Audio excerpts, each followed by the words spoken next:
നടന്ന കാര്യങ്ങളൊക്കെ നമുക്ക് പരിശോധിക്കാം. ബജറ്റ് ചർച്ചയിൽ കുറച്ചു മുൻപാണ് നിയമസഭയിൽ മുഖ്യമന്ത്രി വി.ഡി. സതീശൻ മറുപടി പറഞ്ഞത്. ബജറ്റിനെതിരായ പ്രതിപക്ഷ ആരോപണങ്ങൾക്ക് മുഖ്യമന്ത്രി മറുപടി നൽകിയിട്ടുണ്ട്. റെക്കോർഡ് ഭൂരിപക്ഷം നൽകിയാണ് ജനങ്ങൾ UDF-നെ ജയിപ്പിച്ചത്. പോയ സർക്കാർ എവിടെ തോറ്റോ അവിടെയെല്ലാം ബദൽ നിർദ്ദേശങ്ങൾ ഉണ്ടെന്ന് വി.ഡി. സതീശൻ ഇന്ന് നിയമസഭയിൽ പറയുകയുണ്ടായി. ശരിക്കും പറഞ്ഞാൽ ഈ ദിവസം നമ്മൾ ഇന്നത്തെ ഒരു വാർത്താ ദിനം തുടങ്ങിയപ്പോൾ തന്നെ വിചാരിച്ചിരുന്ന അല്ലെങ്കിൽ പ്രതീക്ഷിച്ചിരുന്ന ഒന്ന്, അതല്ലെങ്കിൽ നമ്മൾ ഉറ്റുനോക്കിയിരുന്ന ഒന്ന്, ഈ സർക്കാരിനെ കുഴക്കുന്ന കുറേ കാര്യങ്ങളുണ്ട്. മദ്യനയവുമായി ബന്ധപ്പെട്ടാണെങ്കിലും ബജറ്റ് നിർദ്ദേശങ്ങളുമായിട്ട് ബന്ധപ്പെട്ടാണെങ്കിലും PM-ശ്രീയായിട്ട് ബന്ധപ്പെട്ടാണെങ്കിലും ഇതിലൊക്കെ ഈ മുഖ്യമന്ത്രി വി.ഡി. സതീശൻ മൗനം തുടരുകയായിരുന്നു. അദ്ദേഹം എന്താവും സഭയിൽ പറയുക എന്നുള്ളത്. അങ്ങനെ ഒടുവിൽ മറുപടിയായോ എന്നാണ് ചോദ്യം.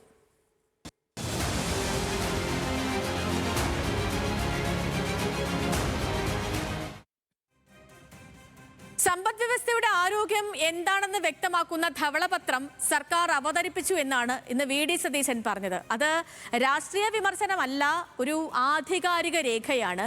കാലത്തിനും കാലഘട്ടത്തിനും അനുസരിച്ച ബജറ്റാണ് സർക്കാർ അവതരിപ്പിച്ചതെന്നായിരുന്നു ആദ്യമേ ഇന്ന് നിയമസഭയിൽ വി.ഡി. സതീശൻ പറഞ്ഞത്. ആ വാക്കുകളിലേക്ക്.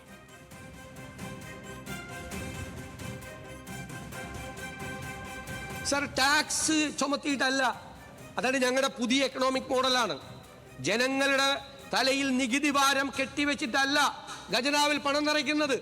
സർ, ജനങ്ങളുടെ തലയിൽ നികുതി ഭാരം കെട്ടിവെക്കാതെ ഈ സർക്കാർ ഖജനാവ് നിറയ്ക്കും. എങ്ങനെയാണ്? കൃത്യമായ ഫിനാൻഷ്യൽ മാനേജ്മെന്റ്, കർശനമായ നടപടികൾ, ഖജനാവിന്റെ ലീക്കേജ് തടയാൻ, കൃത്യമായ ടാക്സ് അഡ്മിനിസ്ട്രേഷൻ. സർ, ഞങ്ങൾക്കത് ചെയ്യാൻ കഴിയും. ഞങ്ങൾക്ക് അതിനുള്ള ആത്മവിശ്വാസമുണ്ട്. സമ്പദ് വ്യവസ്ഥയെ ഉത്തേജിപ്പിച്ച് ആക്ടിവിറ്റികൾ ഉണ്ടാക്കി, മണി സർക്കുലേഷൻ ഉണ്ടാക്കി ഞങ്ങൾ ഖജനാവ് നിറയ്ക്കും. അപ്പൊ അതാണ് വി.ഡി. സതീശന്റെ ആത്മവിശ്വാസം. ഖജനാവ് നിറയ്ക്കുന്നതുമായി ബന്ധപ്പെട്ട്, സ്വകാര്യവൽക്കരണവുമായി ബന്ധപ്പെട്ട് നിരവധി ആരോപണങ്ങൾ ഉണ്ടായിരുന്നു. ഈ ആരോപണങ്ങളെയും ഇന്ന് നിയമസഭയിൽ മുഖ്യമന്ത്രി തള്ളുകയുണ്ടായി. പൊതുമേഖലാ സ്ഥാപനം സ്വകാര്യവൽക്കരിക്കുന്ന ഒരൊറ്റ വാചകം ബജറ്റിൽ പറഞ്ഞിട്ടില്ല എന്നാണ് മുഖ്യമന്ത്രി പറഞ്ഞത്. സർ, ഈ ബജറ്റിൽ എവിടെയെങ്കിലും കേരളത്തിലെ ഒരു പൊതുമേഖലാ സ്ഥാപനം പൊതുരംഗവും സ്വകാര്യവൽക്കരിക്കുന്നതിനെ കുറിച്ചൊരു വാചകമുണ്ടോ? സർ, എന്ത് ആഘോഷമാണ് ഇത്! പ്രൈവറ്റൈസ് ചെയ്യാൻ പോയാൽ സർ, ഒരു സ്ഥാപനവും പ്രൈവറ്റൈസ് ചെയ്യില്ല. ഒരു സ്ഥാപനവും. സമൂഹ മാധ്യമങ്ങളിലും ഒരു വാചകം ഈ ബജറ്റിലില്ല. നിങ്ങൾ നോക്കിക്കോ, KSRTC 3000 കോടി നിങ്ങൾ കൊടുക്കാനുള്ള സിവിൽ സപ്ലൈസ് കോർപ്പറേഷൻ ഞങ്ങൾ മാറ്റം വരുത്തും. KSRTCയെ സ്വയം പര്യാപ്തമാക്കും.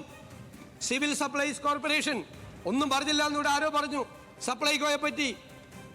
ഒരുപാടൊന്നും പറഞ്ഞിട്ടില്ല സാറേ. പറയുന്നതിനേക്കാൾ നല്ല പ്രവർത്തിക്കാനാ. KSEB ഉമ്മൻചാണ്ടിയുടെ കാലത്ത് ലാഭത്തിലായിരുന്നു. ഇപ്പൊ എത്ര 1000 കോടി രൂപയുടെ നഷ്ടത്തിലാണ്. ഞങ്ങൾ ആ വൈദ്യുതി ബോർഡിനെ ഞങ്ങൾ ലാഭത്തിലാക്കും. ജനങ്ങളുടെ ഞങ്ങളന്ന് 22 പൈസ കുറച്ചു കൊടുത്തു ഒരു യൂണിറ്റിന്. ആര്യാട് സാർ മന്ത്രിയായിരിക്കുമ്പോ. മനസ്സിലായില്ലേ? അതിനെ ഞങ്ങൾ നവീകരിക്കാൻ പൂട്ടുകയല്ല, അതിനെ എഫിഷ്യന്റ് ആക്കും. അതാണ് ഞങ്ങളുടെ സമീപനം. ഒരു സ്വകാര്യ സ്ഥാപനവും പറഞ്ഞിട്ടില്ല. പുതിയ സാമ്പത്തിക പോളിസിയാണ് UDF-നുള്ളത്. അതിന് സ്വകാര്യ നിക്ഷേപം വേണമെന്നും അദ്ദേഹം പറയുകയുണ്ടായി. വെള്ളാനകളായ പൊതുമേഖലാ സ്ഥാപനങ്ങളെ ഉണ്ടാക്കി പാവപ്പെട്ട ജനങ്ങൾ കൊടുക്കുന്ന നികുതി ഒന്നും നോക്കാതെ എല്ലാ വർഷവും കൊടുക്കലല്ല ഈ ഗവൺമെന്റിന്റെ ജോലി. കൃത്യമായ പരിപാടികളും പദ്ധതികളും ഇട്ട് ആ പൊതുമേഖലാ സ്ഥാപനങ്ങൾ ശക്തമാക്കണം, ലാഭകരമാക്കണം. കരിമണൽ സ്വകാര്യവൽക്കരണം എന്ന പ്രചാരണം തെറ്റാണെന്ന് മുഖ്യമന്ത്രി ഇന്ന് സഭയിൽ പറയുകയുണ്ടായി. ബജറ്റിൽ എവിടെയാണ് അങ്ങനെ ഒരു പരാമർശമുള്ളതെന്ന് വി.ഡി. സതീശൻ ചോദിച്ചു. ബജറ്റ് നിർദ്ദേശം വായിച്ചുകൊണ്ടായിരുന്നു മുഖ്യമന്ത്രിയുടെ ഈ മറുപടി. സർ, ഈ ബജറ്റിൽ എവിടെയാണ് സാർ കരിമണൽ സ്വകാര്യവൽക്കരിക്കുമെന്ന് പറഞ്ഞിട്ടുള്ളത്? സർ, സദേൺ എക്കണോമിക് കോറിഡോറിനെ പറ്റി പറഞ്ഞിരിക്കുന്ന സ്ഥലത്താണ് ഈ ദക്ഷിണ കേരള സാമ്പത്തിക ഇടനാഴി ശക്തമായൊരു സമ്മിശ്ര സമ്പദ് വ്യവസ്ഥ സൃഷ്ടിക്കുകയും സ്വകാര്യ നിക്ഷേപം ആകർഷിക്കുകയും ഭാവിയിൽ രാജ്യത്തിന്റെ തന്നെ തന്ത്രപ്രധാനവും സമുദ്രബന്ധിതവുമായ വികസന മേഖലകളിൽ മുൻനിര സ്ഥാനത്തെത്തിക്കുമെന്ന്. എവിടെയെങ്കിലും ഞങ്ങൾ മിനറല് പ്രൈവറ്റൈസ് ചെയ്യുന്നു പറഞ്ഞിട്ടുണ്ടോ? ഇല്ലാത്തതാണ് കഥകൾ, ഇല്ലാ കഥകളാണ് പ്രചരിപ്പിക്കുന്നത്. ഒരു വാചകം ഈ ബജറ്റിലില്ല, ഒരു വാചകം. എന്നിട്ട് പറയാണ് വി ഡി സതീശൻ മുഖ്യമന്ത്രിയായി, നയം യു ടേണായി, കരിമണൽ ഇതാ കംപ്ലീറ്റ് സ്വകാര്യവൽക്കരിക്കാൻ പോവുകയാണ്. ആലപ്പുഴയിൽ പ്രസവമാണ്. ആലപ്പുഴയിൽ വാരാൻ കൊടുത്ത ആരാ കരിമണൽ കൊണ്ടുപോകുന്നത്? ആരാ കൊണ്ടുപോകുന്നത് ആ കരിമണൽ? എന്നെ കൊണ്ട് പറയിക്കല്ലേ. മുഖ്യമന്ത്രിയുടെ ഈ ഒരു പരാമർശത്തിനൊക്കെ പിന്നാലെ സഭയിൽ വലിയ ബഹളമുണ്ടായി, പ്രതിപക്ഷം ബഹളമുണ്ടാക്കി. നയത്തോട് വിയോജിപ്പ് കാണും, അത് പ്രസംഗം തീർന്നിട്ടാകാമെന്നായിരുന്നു അതിൽ സ്പീക്കറുടെ നിലപാട്. പ്രതിപക്ഷത്തെ നേരിടേണ്ടത് ഇങ്ങനെയല്ലെന്ന് പ്രതിപക്ഷ നേതാവ് പിണറായി വിജയനും പറഞ്ഞു. നയം എന്തെന്ന് പറയാനുള്ള അവകാശം മുഖ്യമന്ത്രിക്കാണെന്നായിരുന്നു ഇതിന് സ്പീക്കറുടെ മറുപടി. പിണറായി വിജയന്റെയും തിരുവഞ്ചൂരിന്റെയും പ്രതികരണം കൂടി കേൾക്കാം. ഇത് ശല്യപ്പെടുത്താൻ പറ്റില്ല. നിങ്ങൾക്ക് അത് അവതരിപ്പിച്ചതിന് ശേഷം ആ പണം അതാണ്, അതേ നയമാണ് ഈ ഗവൺമെന്റിന്. അങ്ങ്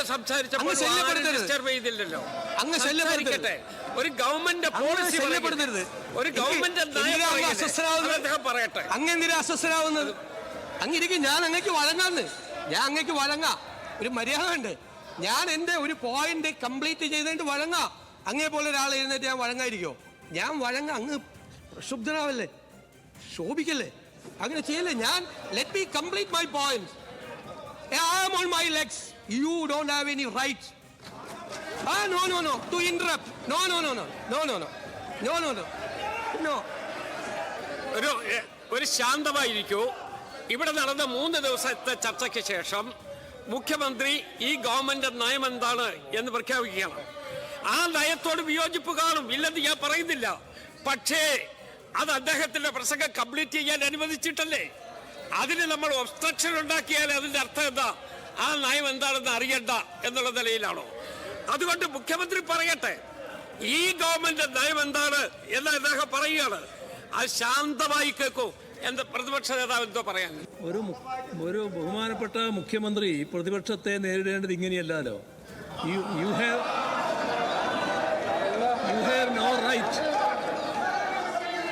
ഹാവ് നോ റൈറ്റ് എന്നാണ് പറഞ്ഞത്. അങ്ങനെയാണോ നേരിടേണ്ടത്? അങ്ങനെയാണോ പ്രതിപക്ഷത്തെ നേരിടേണ്ടത്?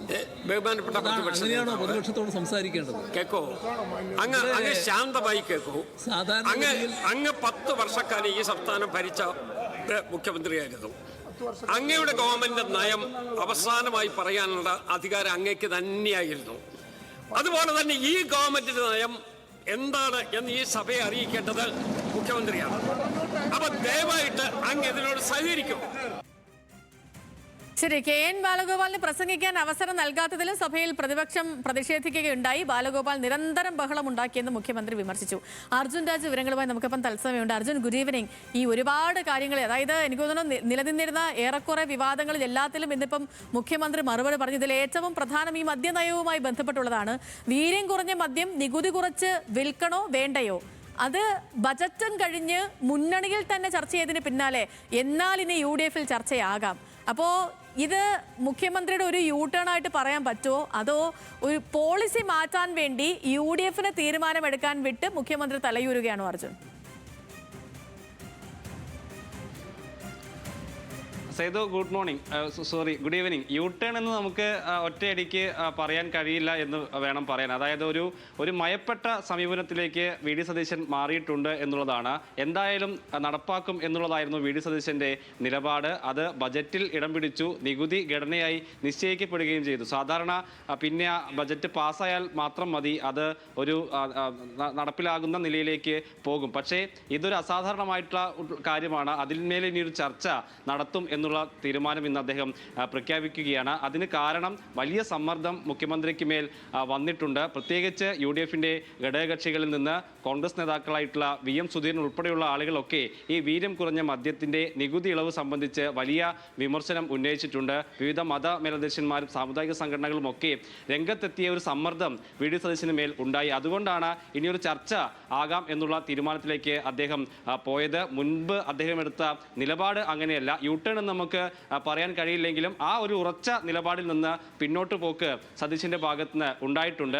ഇനി UDF-നകത്തുള്ള നയപരമായിട്ടുള്ള തീരുമാനമായിരിക്കും തീരുമാനമായിരിക്കും ഈ മദ്യ നികുതി സംബന്ധിച്ച് ഉണ്ടാവുക.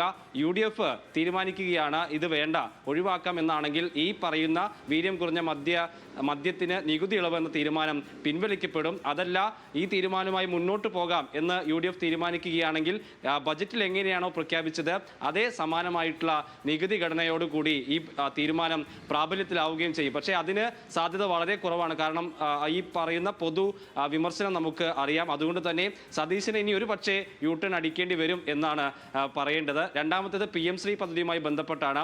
അതിലും ഒരു പിന്നോട്ട് പോക്ക് ഉണ്ടായിരുന്നു നിയമസഭയിൽ. അതിനുശേഷം വാർത്താ സമ്മേളനത്തിലൊക്കെ ഈ പദ്ധതി എന്തായാലും നടപ്പാക്കും, അതിലെ ചില നിർദ്ദേശങ്ങൾ മാത്രമാണ് പ്രശ്നം എന്നാണ് VD സതീശൻ വിശദീകരിച്ചിരുന്നത്. പക്ഷേ ഇന്ന് അദ്ദേഹം പറഞ്ഞത് അതല്ല, ഈ പദ്ധതിയിൽ മുന്നോട്ട് പോകാൻ തീരുമാനിച്ചിട്ടില്ല എന്നാണ് അദ്ദേഹത്തിന്റെ വിശദീകരണം. എന്ന് മാത്രമല്ല, കഴിഞ്ഞ സർക്കാരിന്റെ ആ പദ്ധതിയിൽ ഒപ്പുവെച്ചതിനെയൊക്കെ കുറ്റപ്പെടുത്തിക്കൊണ്ട് ഉള്ള സമീപനം അദ്ദേഹത്തിന്റെ ഭാഗത്തുനിന്ന് ഉണ്ടായിട്ടുണ്ട്. അങ്ങനെ ഏറ്റവും പ്രധാനപ്പെട്ട പ്രഖ്യാപനങ്ങളായി ഈ സർക്കാരിന്റെ കാലത്ത് വന്ന 2 വിഷയങ്ങളിൽ ഒരു പുനരാലോചനയിലേക്ക് UDF പോകുന്നു എന്നുള്ളതാണ് ഇന്നത്തെ നിയമസഭയുടെ ഒരു ആകെ തുകയായി പറയേണ്ടത്. അതിനോടൊപ്പം തന്നെ വലിയ വിമർശനങ്ങൾ മുഖ്യമന്ത്രിയും പ്രതിപക്ഷ നേതാവും തമ്മിൽ അങ്ങോട്ടും ഇങ്ങോട്ടും ഏറ്റുമുട്ടുന്നതിന് ഇന്ന് നിയമസഭ സാക്ഷ്യം വഹിച്ചു. അത് പാർട്ടിപരമായിട്ടുള്ള കാര്യങ്ങളൊക്കെ എടുത്തു പറഞ്ഞായിരുന്നു ആ വിമർശനം.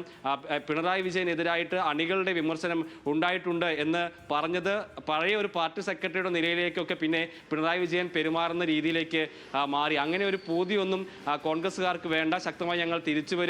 ഈ പറയുന്ന ആരോപണങ്ങൾ, ഈ പിണറായി വിജയൻ മാറണമെന്നും പാർട്ടി സെക്രട്ടറി മാറണമെന്നുമുള്ള വാർത്തകളൊക്കെ വലതുപക്ഷ മാധ്യമങ്ങളുടെ സൃഷ്ടിയാണ് എന്നൊക്കെ അദ്ദേഹം പറയുന്നതായി കണ്ടു. അങ്ങനെ വലിയ വിമർശനങ്ങളും വലിയ വാഗ്വാദങ്ങളും ഒക്കെയാണ് ഇന്ന് നിയമസഭയിൽ സാക്ഷ്യം വഹിച്ചത്. ഈ മദ്യനയവുമായി ബന്ധപ്പെട്ട്, വീര്യം കുറഞ്ഞ മദ്യത്തിന് നികുതി ഇളവ് നൽകുന്നതുമായി ബന്ധപ്പെട്ട് തിങ്കളാഴ്ചയാണ് ഈ ഫിനാൻഷ്യൽ ബില്ലൊക്കെ പാസ്സാക്കുന്നത്.